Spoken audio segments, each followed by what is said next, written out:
Hello friend, তো এখন আমি গিয়েছিলাম ক্যান্টিনে। তো ক্যান্টিন থেকে কি নিয়ে এলাম তোমাদেরকে দেখাই, চলো। এই দেখো, আইসক্রিম, আমুল বাদশাহী কুলফি।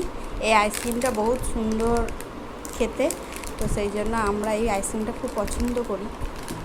তো এই আইসক্রিমটা খুব ভালো।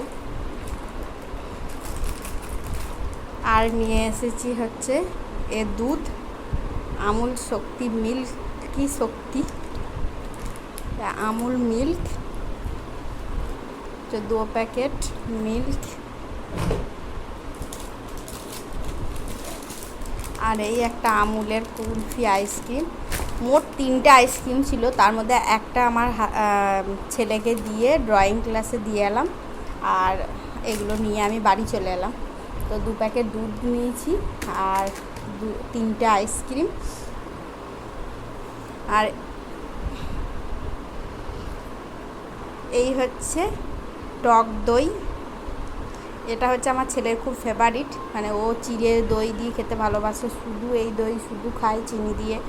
তো তোমরা কারা কারা এই টক দই খেতে ভালোবাসো, আর তার সঙ্গে আমাদেরও খাওয়া হয়। আর এটা এই টক দই খাওয়া হয়, আবার চিকেন করলে তাতেও দেওয়া হয়। তো এই হচ্ছে আজকে আমি ক্যান্টিন থেকে এই জিনিসগুলো নিয়ে এলাম। তো চলো, এখন আমি এই একটা আইসক্রিম এখন খাবো, আর এগুলো সব ফ্রিজে ঢোকাবো। তো চলো ফ্রিজে ঢুকাবো আর এই আইসক্রিমটা খাবো।